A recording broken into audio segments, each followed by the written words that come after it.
It was a cold, wintry night on the island of Sodor. All the engines were in their shed. The wind outside howled. Henry broke the silence. "What we need," started Henry, "is a story. Driver told me a story once." "Is it of my majesty, good looks, and grace?" "Absolutely not. Now, like I was saying, but there must be a happy ending." "What is the story about? The suspense is killing me." "I'm fantastic." "Shut up!" Okay, once upon a time, there were three little engines on their own little railway deep in the hills. Their names were Duke, Stuart, and Falcon. Duke was the oldest of the three, named after His Grace the Duke of Sodor, and he taught the young engines how to run a railway. And whenever they did something wrong, he would say, "This would never suit His Grace." The young engines called him Grandpa, and they loved to chat with him. But they often got tired about Duke's old stories that he told again and again. But the three of them managed to work together in harmony for many years.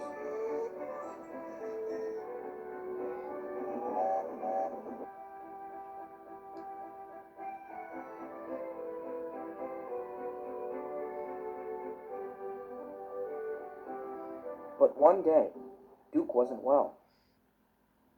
"Alright guys, I've got boiler ache today, so you guys need to do the jobs. Stuart, you need to tend to the mines." "Yes, sir, Grandpup, right away." "And Falcon, you gotta take the mountain road.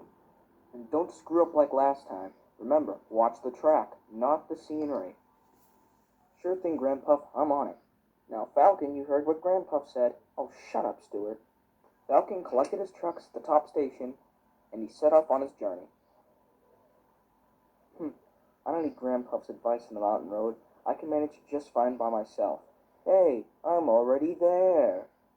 Then there was trouble. Ugh, why do I have to be so ignorant?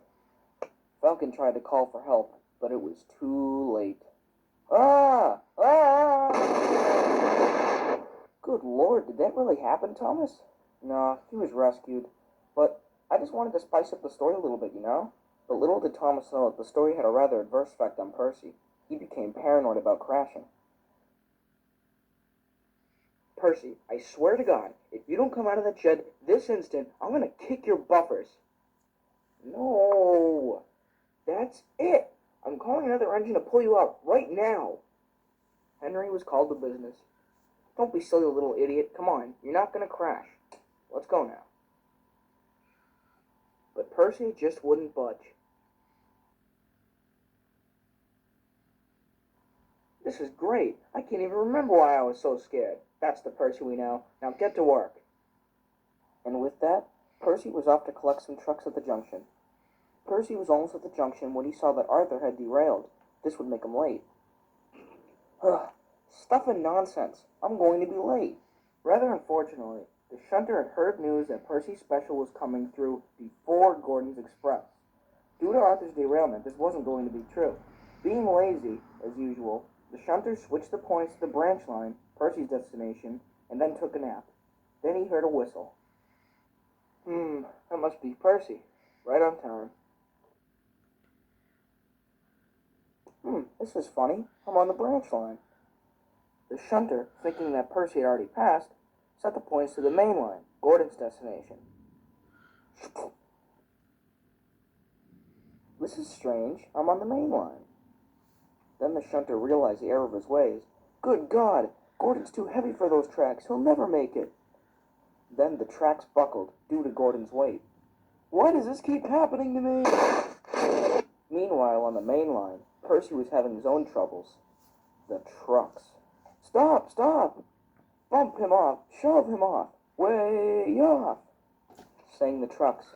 Now Percy started to rattle. He had never gone this fast before in his entire life. His driver even got thrown off the footplate.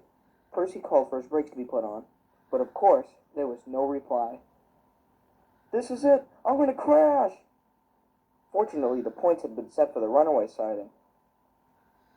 No, no, no, I don't want to crash! Ah, this is it, I'm doomed! A flatbed truck awaited Percy at the end of the siding.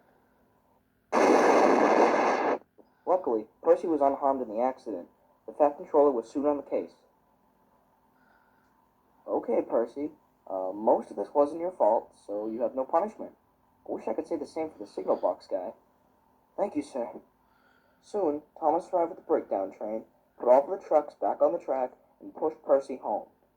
And Soda Island still hasn't gone one day without an accident.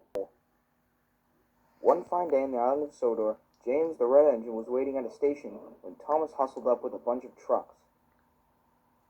Oh, you poor thing, tooted James. Always pulling trucks here and there. Oh, I must be on my way, and James puffed off. Thomas, needless to say, wasn't too happy about what James said to him, so he went to go talk to the Fat Controller. After dropping his trucks off, Thomas arrived at the sheds. The Fat Controller was happy to see him. Hello there, Thomas. What can I do for you, my good friend? Sir, can I please pull something else besides trucks? It's really annoying. It's just terrible. Absolutely not, said the Fat Controller. Now go to the station and get your next load. Yes, sir, said Thomas, as he slinked away off the siding. And don't you dare come back with that mopey face. I'll have no depressed engine on my railway. So Thomas did exactly what the Fat Controller said and went to go collect his trucks. When Thomas arrived at the yard, he found that there were lots and lots of trucks there. But somehow, in almost no time at all, Thomas was able to collect all the trucks. Just watch.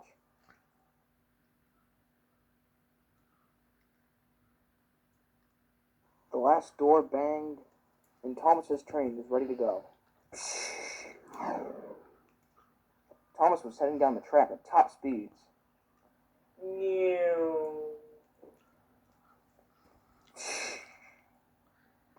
Hey Gordon, what's up? Have any good crashes lately? Shut your face, Thomas. You're not welcome here. Just get out of my sight, okay? Ding, ding, ding. Oops, there's my bell. Better be on my way. And just like a bullet, Thomas was off. Gordon, to say the least, was pretty mad about what Thomas had said about the crashing, so he left the station in a pretty bad mood. Ugh.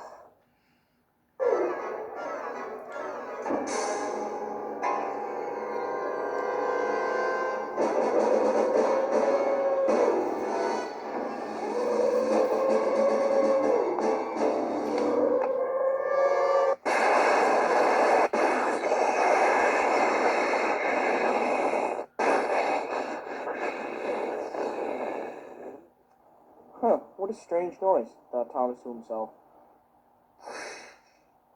Hey, Coley, what's going on? Not much, Thomas. Just pulling coaches up and down the mountain. You know, routine stuff. Oh, okay, cool. I just wanted to make sure that you made an appearance in one of the last episodes. So, I have to leave now. Bye. And in another instant, Thomas was back on his journey. Coming up next on Thomas's journey was the longest stretch of track in all of Sodor. Now, Thomas was running pretty late in the schedule, so he decided to throttle it at top speeds. The trucks knew this, too. Whee! This is it, everybody. Let's act now. The station is coming up. Quick! Wait a second.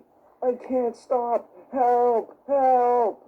Just like Scruffy had mentioned, the station was just ahead, and Henry was just about to pull out with the express. Then, it happened. The Vet Controller arrived shortly. Well, he said, at least nobody was hurt.